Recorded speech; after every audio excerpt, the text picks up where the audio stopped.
tonight is to examine the sermon of Sayyidah Zainab in the context of the verses that she quotes within the sermon. But before we come to the crux of this analysis, it's important for you and I to understand the historical significance and the power of this sermon. And we can do this, number one, by understanding Arabian society at a wider level, and number two, by understanding that historical context of what it meant for her to give the sermon in front of Banu Umayyah and the Caliph of Banu Umayyah. Now, at the first level, when it comes to understanding the historical significance of the sermon, you and I need to acknowledge that Arabian society is different from the society that we live in today from a number of different aspects. You know, one of those aspects in the way the Arabian society differed from the world today is that the world today is primarily a literary world. What this means is that if an individual wants to be educated and informed, it is necessary that they are able to read and write. You know, our source of knowledge, which is authoritative, is something which is written down. For my lecture to have value, the historical facts that I mention must be mentioned within a book of history, and the narrations which I quote must be mentioned within a book of hadith. But you find that Arabian society was different from this. In today's world, authority comes from something being written down. But within Arabian society, that which had authority was something which was spoken. And that which came in writing was a support for something which was spoken. That's why the Arabs, they developed different forms of speech. For example, they developed their poetry. You know, when I say the word poetry, in your mind, the first thing that comes is writing. But in the mind of the Arab at that time, poetry was something which was spoken. Another area of speech which the Arabs developed was rhymed prose called sajah. But when you look at all of those different areas, you find one thing which the Arabs, they excelled in, was the art of khitaba or khataba called oratory. Now, without a doubt, oratory as an art form, it didn't begin with the Arabs. When you look at somebody like Aristotle and his rhetoric, Aristotle mentions Aristoteles. He mentions that oratory is of different types. But you find within the culture of the Arabs, for whatever reason, oratory gains such an important position that if you wanted to convince someone, or if you wanted to spread any sort of message, you find that the means to do so was through the sermon, what is called a khutbah in the Arabic language. You know, oftentimes, we hear that Banu Umayyah would curse Amir al-Mu'mineen at Salatul Jummah within the sermon of Salatul Jummah. Now the reason you find that they do this is because the sermon of Salatul Jummah and other sermons, they were viewed as that medium through which a message could be spread. And that's why when we look at the Anbiya, we look at Rasulullah and Ahl-e-Bait, you find that at one level, this art of oratory and speech was something which was amongst them. For example, the narrations mention that Nabi Shu'aib was Khatibul Anbiya, that he was the orator of the prophets. When you look at Rasulullah, there's a number of narrations where Rasulullah, he takes pride in his speech. For example, in one narration, he says, "U'titu jawami al-kalim," that I have been given a word which is jami', which is substantive. You know, other individuals, they may speak for hours and hours, but there's no substance over there. But what Rasulullah was given is that he was given a speech that even if it is short, it is full of substance. You know, in another narration, Rasulullah, he says, "Ana afsahu man nataqa bi lughat ad-dad," that I am the most eloquent who spoke the language which had the letter ad-dad. You know, the sound of the letter dad is a sound which is unique to the Arabic language. So one of the names of the Arabic language is that it is the language with this sound. So Rasulullah in this narration, he says that I am the most eloquent. Now when you continue down the line and you go to Amir al-Mu'mineen, the eloquence of Amir al-Mu'mineen is so well known that it doesn't need to be spoken about. But just as a means of a quick example, there was a very famous writer by the name of Ahmad al-Katib, or Abdul Hamid al-Katib. And they asked this Abdul Hamid al-Katib that how was it that you became such an eloquent writer? He says, حفظت 70 خطبة من خطب علي ibn Abi Talib. My secret is that I memorized 70 sermons of Ali ibn Abi Talib. And after I memorized 70 sermons of Ali ibn Abi Talib, I would sew knowledge together and I would sew knowledge together. And as you continue down this line, you find amongst those individuals who delivered a sermon of eloquence was Sayyida Zainab. You know, the point that I'm making is that for somebody to be eloquent in today's world, or for somebody to give a speech which is remembered in today's world is something else. And for somebody to give a speech like Sayyida Zainab gave and for it to be remembered in a society which praised oratory is something else. So you find this is the first point of analysis. The second point of analysis, when we frame this sermon historically, is that we need to understand that in front of whom did Sayyida Zainab give this sermon? That she gave this sermon in front of Yazid. Here the question to ask is that how long have Banu Umayyah had authority in Syria, in Damascus? You know, the authority of Banu Umayyah in Damascus is something which was continuing for over 40 years. You know, in the reign of Abu Bakr, he sent 4 individuals to begin the process of the conquest of Sham. And when I say Sham, I mean the Levant in the English language, which includes Syria, Jordan, Palestine, Lebanon. So for example, he sends Amr ibn al-As to Palestine. And he sends Surahbil ibn Hassana to Palestine/Jordan. He sends Abu Ubaidah al-Jarrah for this conquest. And you find that the 4th individual he sends is Yazid ibn Abu Sufyan. Over here, it is not Yazid ibn Muawiyah. It is Yazid ibn Abi Sufyan, the brother of Muawiyah. Yazid ibn Abi Sufyan, from the household of the Sufyanids. This individual, he takes part in the conquest of Syria, and he is made governor of Damascus. He dies in the 18th year after Hijrah in a plague. And after that, you find that the second Khalifa, he appoints Muawiyah as the governor of Damascus. You know, what this puts into place is that Banu Umayyah, for 40 years, had control of Damascus. And for 40 years, their propaganda, it reigns supreme in Sham, to the extent that the people of Sham, they never met Rasulullah, and they never met the people of Medina. The Islam they were introduced to was the Islam of the house of Abu Sufyan.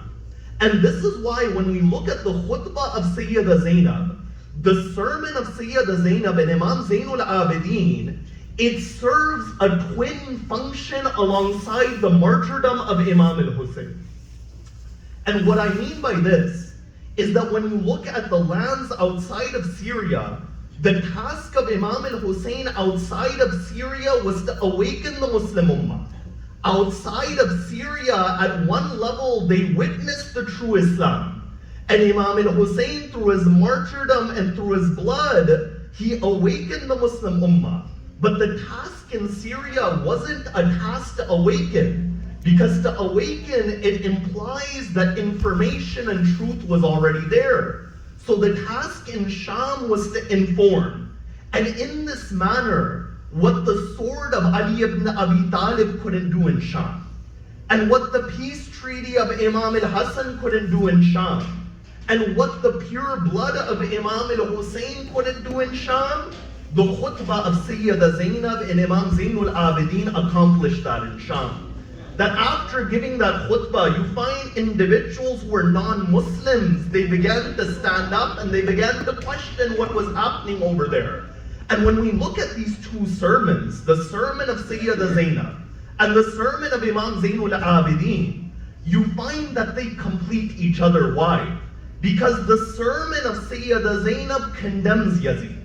In other words, the sermon of Sayyida Zainab serves the function of tabarra and disassociation. And when you come to the sermon of Imam Zainul Abidin, the sermon of Imam Zainul Abidin is tawalla, it is fadail, it is the virtues of Ahl-e-Bait. The Imam, he says, Ayyuhan nas, O mankind, أُعْطِينَ سِتًّا وَفُضِّلْنَ بِسَبْعٍ أُعْطِينَ الْإِلْمَ وَالْحِلْمَ وَالسَّمَاحَةَ وَالْفَصَاحَةَ وَالشَّجَاعَةَ وَالْمُحَبَّةَ فِي قُلُوبِ الْمُؤْمِنِينَ. That when Allah gave us, He gave us 6 things. He gave us knowledge, and He gave us forbearance, and He gave us generosity and eloquence and bravery. And when Allah gave to us, He placed our love in the hearts of the believers. That this love of Ahlul-Bait, Imam Zainul Abidin says Allah placed it in the hearts of the believers. But then after that he says there are 7 things by virtue of which we have been given preference. وَفُضِّلْنَا بِأَنَّ مِنَّا نَبِيُّ الْمُخْتَارِ وَمِنَّا الصِّدِّيقُ وَمِنَّا الطَّيَّارِ. That from us is Rasulullah the chosen. And from us is Ali ibn Abi Talib the truthful. From us is Ja'far al-Tayyar. وَمِنَّا أَسَدُ اللَّهِ وَأَسَدُ رَسُولِهِ. From us is the lion of Allah and His messenger Hamza. وَمِنَّا سِبْتَ هَذِهِ الْأُمَّةِ. And from us are the leaders of the youth of paradise. مَنْ عَرَفَنِي فَقَدْ عَرَفَنِي وَمَنْ لَمْ يَعْرِفْنِي أَنْبَأْتُهُ بِحَسَبِي وَنَسَبِي. Those who know me, they know me. And those who don't know me, I will tell you what my lineage and my background is. And he says, أَنَا ابْنُ مَكَّةَ وَمِنَى. My background is that I am the son of Makkah and Mina. أَنَا ابْنُ زَمْزَمْ وَالصَّفَا. That I am the son of Zamzam and the mountain of Safa. أَنَا ابْنُ مَنْ حَمَلَ الرُّكْنَ بِأَطْرَافِ الرِّضَى. I am the son of the one who carried the black stone in his cloak. أَنَا ابْنُ خَيْرِ مَنْ اعْتَزَرَ وَارْتَدَى. I am the son of the best of whom who would put on a cloak and clothing. أَنَا ابْنُ خَيْرِ مَنْ انْتَعَلَ وَاهْتَفَى. I am the best of the one who would put on sandals and slippers. In other words, these virtues other people put on clothing and other people put on sandals. But Imam Zainul Abidin is showing in front of Yazid that when my grandfather did it, his method was the best. And when my grandfather did it, he was the best of creation. You know, this level of fadail other people can have as well. But then he mentions certain fadail which only Rasulullah had. أَنَا ابْنُ مَنْ حُمِلَ عَلَى الْبُرَاكِ فِي الْهَوَىٰ. That I am the son of the one who was carried on Burak in the air, and he continues until he says, أَنَا ابْنُ مَنْ أَوْهَى الْجَلِيلِ إِلَيْهِ مَا أَوْهَىٰ. That I am the son of the one whom Allah revealed what He revealed unto him. That over here, it doesn't mention what was revealed, but it says there was something that was revealed by Allah unto Rasulullah. So you find in this manner, Imam Zainul Abidin, he gives the fadail of Rasulullah, and he gives the virtues of Amir al-Mu'mineen. But before Imam Zainul Abidin can do this, you find the hearts had to be opened with the sermon of Sayyida Zainab. So you find in this manner, the sermon of Sayyida Zainab, it serves this purpose. But there's also one more historical purpose of the sermon of Sayyida Zainab. You know, there were many individuals who were favorable towards Banu Umayyah that would say that Ahlul-Bait never went to Sham. For example, Ibn Taymiyyah, he writes that Yazid, he told Ahlul-Bait after Karbala to go back to Medina, and the heads, they never went to Sham, they were buried in Karbala. You know, one of the replies to this historic objection is the presence of the sermon of Sayyida Zainab. The sermon of Sayyida Zainab is mentioned even in a relatively early source. And that source is the book Balaghatun Nisa by Ibn Abi Tayfur. You know, Ibn Abi Tayfur, he wrote a book where he compiled all of the sermons that were given by women which were of great eloquence. And this individual, he dies in the 280th year after Hijrah. He records the sermon of Sayyida Zainab, and Sayyida Zainab in her sermon, she mentions various historical facts. For example, she says to Yazid, قَدْ هَتَقْتَ سُطُورَهُنَّ, that, oh Yazid, how is it that your slaves and your women are covered in their veils, but the daughters of Rasulullah are taken as captives? You have taken apart their veils. And after that it says, وَأَبَّيْتَ وُجُوهَهُنَّ, and you have exposed their faces. You know, people, they ask the question, that how do we know about what happened on the day of Ashura? And really, there are four different ways that we know.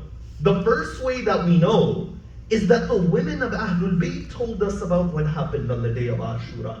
Sayyida Zainab in front of Yazid, she stands, she mentions that their veils were taken. She mentions Imam al-Hussein's blood was spilled. So you find this is one source. A second source is the army of Yazid. You know, individuals like Hamid ibn Muslim, you hear the name of Hamid ibn Muslim in Masjid. Hamid ibn Muslim was a scribe. And there's one narration that says that when one of the daughters of Imam al-Hussein comes to Hamid ibn Muslim, she says, "Oh man, are you with us or against us?" He replies by saying, "Neither am I with you nor am I against you." So you find there were individuals who were on the side of Yazid, whether they were enemies or whether they were state function scribes who would record the event. The third group of individuals who would record about the day of Ashura are the Imams of Ahl-e-Bait also. You know, people, they ask that how do we have narrations that state that the body of Imam al-Hussein had 100 wounds, for example, or 300 wounds, for example, that who was there to count the wounds on the body of Imam al-Hussein? The reason we know is because we are relying upon Imam Ja'far al-Sadiq, and we are relying upon the ilm of Imamah. So you find this is a third category. But the fourth category of those who would record about the day of Ashura were those individuals who were there on the day of Ashura, but they were not martyred on the side of Imam al-Hussein. You know, there was one individual by the name of Muwakka ibn Tumama al-Asadi. Muwakka ibn Tumama al-Asadi, he fights on the day of Ashura, his arms are cut, and as he falls unconscious, the army of Umar bin Sa'ad decides that they will not kill him. This individual is one narrator. Hassan ibn al-Hassan al-Mutanna, he's wounded, but he is not killed, another narrator. Somebody like Aqaba ibn Sam'an, the slave of Rabab, the wife of Imam al-Hussein, he's an individual who would record who was there but was not killed. So you find there were different groups who would record the event on the day of Ashura, and from amongst them are the women of Ahl-e-Bait alayhimus salam, and one of those sources historically is the khutbah of Sayyida Zainab. Now before I come to the different verses that Sayyida Zainab mentions within the sermon, one thing that we need to understand as well on top of the historic is that what is the relevance of this sermon in our lives today? You know, 1400 years ago, a lady delivered a sermon. What is the impact and the value of that sermon 1400 years later? You know, the first point is that there are themes in this sermon that even though Sayyida Zainab was addressing Yazid, it applies to every tyrant and it applies to every human being. For example, Sayyida Zainab, one of the themes that she shows is that, oh Yazid, your power is limited in front of the power of Allah. And your command is limited in front of the command of Allah. This type of theme, which is found in the sermon of Sayyida Zainab, is relevant in every time. On top of that, you find that there are points of aqaid and belief, there are points of history, there are points of even ethics and akhlaq, as you'll see. So this is the first relevant point.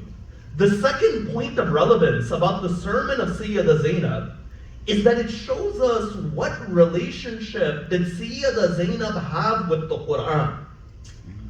You know, there's a narration of Imam Zainul Abidin, salawatullahi wa salamuhu alayhi. Imam Zainul Abidin, he says over there, لو مات من بين المشرق والمغرب لما استوحشت بعد أن يكون القرآن معي. That if everyone from the east to the west were to die, I would not feel any loneliness if I had the Quran with me. You know, when we hear these narrations, at one level, yes, it's a point of fadail. But whenever you hear the virtues of Ahl-e-Bait, those virtues are a measuring stick for us. That yes, without a doubt, we'll never reach that level. As Amir al-Mu'mineen says in Nahjul Balagha, لا يقاس بآل محمد من هذه الأمة أحد. That don't compare Ali Muhammad to anyone in this ummah. But at the same time, you find that when we see Sayyida Zainab's knowledge of the Quran, and Imam Zainul Abidin saying that he has this relationship with the Quran, it's a point of reflection that where are they and where are us? Because when you look at those individuals who held on to them, you find they elevated their status. When you look at somebody like Lady Fidda, it's stated that Lady Fidda, for a large portion of her life, either she only spoke from the Quran or she quoted greatly from the Quran. You know, there was a very famous ascetic in that time by the name of Abdullah ibn Mubarak. And Abdullah ibn Mubarak, as he's within the desert, he runs into Lady Fidda, but he doesn't recognize who she is. So he goes up and he says, "Oh lady, do you need help?" She replies by saying, "Qul salamun fasawfa ya'lamun." The verse of the Quran says salam and soon they shall know. That man says that I asked her a question, she replied with the verse of the Quran. He says after that, "Are you lost?" She said, وَمَن يَهْدِ اللَّهُ فَمَا لَهُ مِن مُضِلٍّ. The one whom Allah guides can never be lost. Now the man thinks, I asked her two questions, two answers from the Quran. Is this a human being or a jinn? She says, Ya Bani Adam, khudu zinatakum inda kulli masjid. That, oh Banu Adam, that I am the son of Adam, adorn yourself in every place of worship. The man says, where are you coming from? She says, Ulaika yunaduna min makanim ba'id. That they call from a far off place, I am coming from somewhere far. He says, where are you going? She says, Walillahi ala nasi hijjul bayt. That it is incumbent upon mankind to go to Hajj, I'm going to Hajj. He says, how long have you been lost for? He says, وَلَقَدْ خَلَقْنَا السَّمَاوَاتِ وَالْأَرْضَ وَمَا بَيْنَهُمَا فِي سِتَّةِ أَيَّامٍ.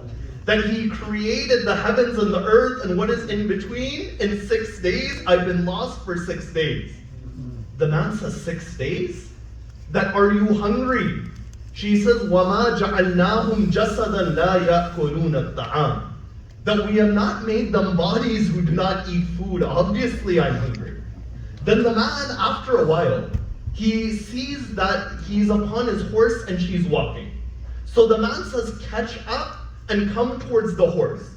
She says, لا يكلف الله نفسا إلا وسعها. That Allah does not task a soul more than what it can bear. In other words, I don't have the stamina to catch up with you. So the man, he stops the horse and he says, then come and sit with me upon this horse. At that moment, she says, لو كان فيهما آلهة إلا الله لفسدتا. That if there were any gods besides Allah, this would be corruption. In other words, you are my non-mahram. If we sit on the same horse, this is fasad and corruption. After that, the man says, okay, I will get off the horse and you will ride. The moment she gets on the horse, she says, Subhanalladhi sakhara lana hada wa ma kunna lahu muqrinin. That praise belongs to Allah who made this subservient. Now they're going. She's on the horse, he's walking. In the distance, they see 4 young men who begin to walk towards them. So you find that he says that, do you know these young men? She says 4 ayat of the Quran. وَمَا مُحَمَّدٌ إِلَّا الرَّسُولُ. Muhammad is only a messenger. Ya Yahya khudh al-kitaba bi-quwwa. That, oh Yahya, hold on to the book with strength. Ya Dawood, inna ja'alnaka khalifatan fil ard. That Dawood, we are making you a caliph upon this earth. Ya Musa, inni an Allah. That, oh Musa, I am Allah. The man, he says, that I understood from this, that their names are Dawood, Yahya, Muhammad, and Musa. So I said, oh lady, who are they? She says, Al-malu wal-banun zinat al-hayat al-dunya. that your wealth and your children are the adornments of this world. He says, I understood, these are our children. Now the children, they come to Lady Fidda. And when they come to Lady Fidda, she looks at them and she says, Ista'jirhu. Inna khayra man ista'jarta al-qawiyyu al-amin, that give him a wage. Because the best whom you can give a wage is honest and strong. The verse which the daughter of Shu'aib recited in regards to Musa. So the children, they give the man money. After that, she says, Man dhalladhi yuqridu Allah qardan hasana fayudha'ifahu lahu adafan kathira. Whoever gives Allah alone, Allah increases it for him. In other words, give him more money. The man, after this entire dialogue, he goes to those children and he says to them that who is this lady? That the entire time she spoke nothing but the book of Allah. And at that point they replied by saying, that is our mother Fidda, the servant of Fatima Zahra salamullahi alayhi. If Fidda, through the presence of Sayyida Zainab, can reach such a status of understanding the Quran, then what understanding must Sayyida Zainab herself have? And that's why when Sayyida Zainab, she begins her sermon, she says, Alhamdulillahi Rabbil Alameen, that all praise belongs to Allah, wa sallallahu ala Muhammadin wa alihi ajma'een, and may his salutations be upon the Prophet Muhammad and his entire progeny. Sadaqallahu haythu yaqul, and Allah was truthful when he said. And then after that, she quotes Surah Ar-Rum, chapter 30, verse 10. And over there, the ayat that says, ثُمَّ كَانَ عَاقِبَةَ الَّذِينَ أَسَاءُوا السُّوءَ أَنْ كَذَّبُوا بِآيَاتِ اللَّهِ وَكَانُوا بِهَا يَسْتَهْزِئُونَ. The verse, it says that the end of those who did evil was evil, because they denied the signs of Allah and mocked them. And there's another possibility which Allama Tabatabai mentions, even though he says that it is the lesser of the two possibilities, but it is also possible that this verse, it means that evil, which was the end of those who did wrong, was at the very end they began to mock the signs of Allah and they began to ridicule the signs of Allah. You know, over here, when Sayyida Zainab, she gives this verse of the Quran in front of Yazid, there's a very fine ethical point that she's bringing up in front of Yazid. And that point is in regard to human behavior. You know, Islamic ethics is very different from our understanding of ethics. You know, in today's world, to be ethical means to do something good. Now, without a doubt, good actions are emphasized in Islamic ethics. But what is core are the habits that you build. That's why in akhlaq, we have a term called malaka. And what malaka means is that a habit becomes so second nature to you that you do it time and time again without hesitation. In other words, the goal is not to do an act of generosity, but the goal is to be generous, so generosity comes time and time again. You see, Sayyida Zainab, on one side, when an individual, something becomes second nature, it can be a positive direction. It can be a point of fada'il. But at the second level, it can be a point of evil as well. You know, for example, in today's world, just by means of a practical statement, there's many who will come up and they'll say that what is the harm in smoking marijuana? But at the same time, if you look at those individuals who go to harder drugs after that, how many of them go to harder drugs without smoking marijuana first? You find when an individual, he goes down a path which isn't positive, it happens gradually. That at one level, yes, they make a mistake. When that mistake happens, no one is perfect. But you find the mindset towards that mistake is very powerful. You know, there's a hadith of Rasulullah sallallahu alayhi wa sallam, where the Prophet says, Al-Kafir la yara danbahu ka'annahu tahta sakhratin yakhafu an taqa'a alayh. That a believer, he views sin as if he is underneath a stone which is about to fall upon him. That the mindset of a believer is that he takes it as something serious. Even though he may not achieve that state, the mindset is powerful.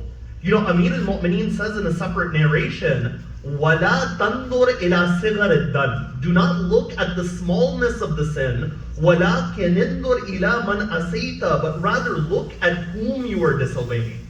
So you find over there, that is one level of an individual. But then a disbeliever, the narration of Rasulullah says, يَرَى ذَنْبَهُ كَأَنَّهُ ذُبَابٌ مَرَّ عَلَى أَنْفِهِ. That a disbeliever, when he looks at sin, he views it as if it is a fly that comes on his nose and passes just like that. So you find an individual, when they do something once or twice, you find there is hope, you can come back. But when something becomes a habit time and time again, you find those habits are building upon you. You know, I remember one writer, he gave an example, and this example was in regards to building habits. He says that if there's a plane which is flying from Los Angeles to New York, if that plane changes its trajectory just by 3 degrees, in 3 degrees, it'll end up in Washington, D.C. and not New York. In other words, habits, when they compound upon each other, you find that they're building in a direction. When Sayyida Zainab uses this verse in front of Yazid, she is saying that, oh Yazid, look at what your end has become. That Imam al-Hussein said, Yazid sharabul qamar.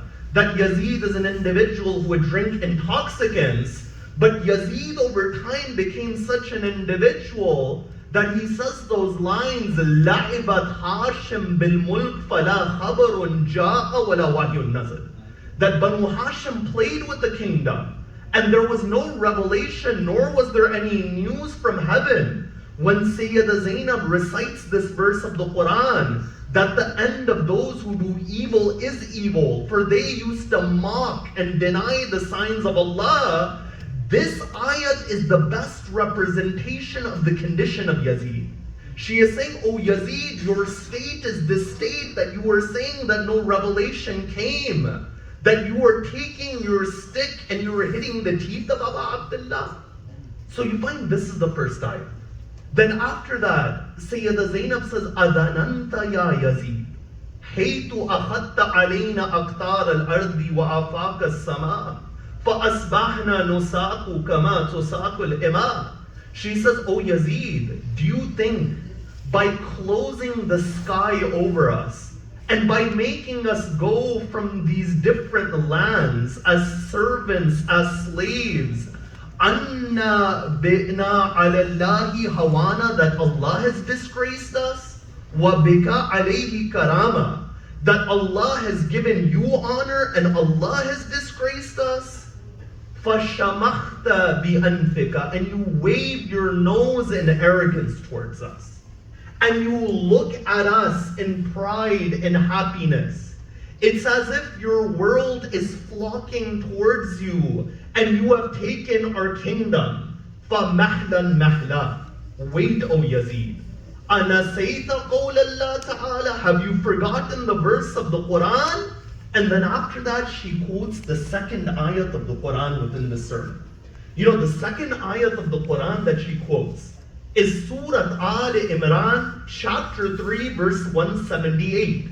Within that verse, Sayyida Zainab says, وَلَا يَحْسَبَنَّ الَّذِينَ كَفَرُوا أَنَّمَا نُمْلِي لَهُمْ خَيْرٌ لِأَنفُسِهِمْ إِنَّمَا نُمْلِي لَهُمْ لِيَزْدَادُوا إِثْمًا وَلَهُمْ عَذَابٌ مُهِينٌ. She says that do not the disbelievers suppose that Allah granting them respite, in other words, Allah prolonging their lives, is not for their betterment, but rather it is so their sins are increased and at the end they'll have an embarrassing punishment. You know, Sayyida Zainab, she gives a very fine point in front of Yazid. She says, oh Yazid, the barometer of Allah's blessings upon you and the barometer of truth is not having the upper hand. There are many individuals from the worldly perspective, yes, they have a lot, But the perspective of truth is something else. It is not necessary that you are a good individual just because you are in power and we are in this position over here. So she reminds Yazid of this reality. And she says, "Oh Yazid, at the end your punishment will be a punishment of embarrassment." So you find this ayat over here is the second ayat which Sayyida Zainab quotes within her sermon. After that, she continues the sermon. She says, "Amin al-adli yabna tulaqa." Oh, the son of that man, of a man who was freed by my grandfather. You know, this word taliq is that there were a group of individuals that after the conquest of Makkah, they became Muslim. That when they saw that Islam had the upper hand, they said, now we will become Muslim. But when Sayyida Zainab, she looks at Yazid and she says, "Yabna tulaqa," O son of a freed man. In other words, your grandfather is Abu Sufyan. And my grandfather and my father are whom? My father is the one where the Quran says, وَالسَّابِقُونَ السَّابِقُونَ أُولَٰئِكَ هُمُ الْمُقَرَّبُونَ. That there were those who were the first to come to Islam. And those who were the first to come to Islam, those are those individuals who are closest towards Allah. So she says, "Amin al-adli yabna tulaqa." That is it just, O son of a freed man, تَخْدِيرُكَ إِمَاءَكَ وَنِسَاءَكَ, that you put your slaves and your women behind veils. وَسَوْكُكَ بَنَاتِ رَسُولِ اللَّهِ صَلَّى اللَّهُ عَلَيْهِ وَآلِهِ السَّمَائِمَ. Your women are behind veils, but the daughters of Rasulullah are being taken from town to town as captives. قَدْ حَتَكْتَ سُتُورَهُنَّ, and you took apart their veils. وَأَبْدَيْتَ وَجُوهَهُنَّ, and you unveiled their faces. Yeah, and then after that it says, وَتَحْدُ بِهِنَّ الْأَعْدَاءَ مِنْ بَلَدٍ إِلَى بَلَدٍ, that they were taken by enemies from city to city. You know, the historians, they mentioned that when Ahl-e-Bait were taken from Kufa to Sham, Ibn Ziyad, he wanted to make an example out of the Ahl-e-Bait of Rasulullah. And that at 36 halting stations or more, they were taken over there. Sayyida Zainab, she describes the position that they were in at those halting stations. She says, يَسْتَشْرِفُهُنَّ أَهْلُ الْمَنَازِلِ وَالْمَنَاهِلِ. The people at these halting stations, they would look at us. وَيَتَصَفَّهُ وُجُوهَهُنَّ الْبَعِيدِ وَالْقَرِيبِ. Anyone who was standing far and anyone who was standing close would look at us, the daughters of Rasulullah. وَالدَّنِيُّ وَالشَّرِيفُ. And it didn't matter whether he was noble or ignoble. لَيْسَ مَعَهُنَّ مِنَ رِجَالِهِنَّ وَلِيٌّ. And there was no man from their family to take care of them. وَلَا مِنْ حُمَاتِهِنَّ حَمِيٌّ. And there was no defender to take care of them. And then she says, وَكَيْفَ تُرْتَجَى مُرَاقَبَةُ مَنْ لَفَدَ فَوْهُ أَكْبَادَ الْأَسْكِيَاءِ. And O Yazid, what can I expect from a man who is the son of the one who chewed the liver of the noble? وَنَبَتَ لَحْمُهُ بِالدِّمَاءِ الشُّهَدَاءِ. And when his flesh, it grew, his flesh grew with the blood of the shuhada and the martyrs. And then after that, she begins to speak to Yazid, and she says in various lines that, "O Yazid, you have brought back the feuds of tribalism. You have spilt the blood of Banu Hashim. You have spilt the blood of Hussein, the one who was the nujum, the stars of Allah upon this earth." And as she's continuing, she reaches the third ayat within the sermon. You know, the third ayat within the sermon, she states in the context that, "O Yazid, the tide will turn against you, and a day will come when Rasulullah, he blames you, and Jibreel will be the helper of Rasulullah." She recites chapter 3, verse 169, Surah Al-Imran. And she says, وَلَا تَحْسَبَنَّ الَّذِينَ قُتِلُوا فِي سَبِيلِ اللَّهِ أَمْوَاتًا بَلْ أَحْيَاءٌ عِنْدَ رَبِّهِمْ يُرْزَقُونَ. That, O Yazid, don't think that those who were killed in the way of Allah are dead, but rather they're alive, they're receiving sustenance from Allah. That, O Yazid, do not suppose that those martyrs that you have killed, they have left this world. But rather their impact upon this world is much more than your impact. You know, these ayat, initially they were in regards to the shuhada of Badr and more specifically Uhud. And Yazid, in front of Sayyida Zainab, he said, قَدْ قَتَلْنَا قِرَمًا مِنْ سَادَاتِكُمْ. That we have killed the best of your leaders, and today we have taken revenge for Badr. Sayyida Zainab, she turns back towards Yazid, and she uses an ayat of the Quran which speaks about those shuhada, which applies to Imam and Hussein as well, and she replies with this verse as the third ayat of the Quran.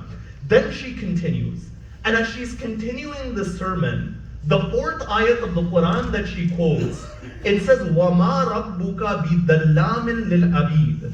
That, O Yazid, your Lord will never oppress his servants. In other words, what is happening to us is not because Allah has oppressed us, but rather what is happening to us is because of your actions, O Yazid. And O Yazid, because they're of your own actions, later in the sermon, the fifth ayat of the Quran she quotes is chapter 11, verse 18, where she says, Ala la'natullah ala al-dhalimeen. That may the curse of Allah be upon those who are oppressors. You know, when Sayyida Zainab, she says this line in front of Yazid, she follows it up with another line. And she says, Ya Yazid, kid kaidak, was'a sa'yak. That plot your plots and try your best, wa nasib johdak, and gather your helpers, la tamu dhikrana, you will never be able to erase our remembrance, O Yazid. That, O Yazid, there is a difference between our remembrance and your remembrance. When we are remembered, people, they send salawat upon us.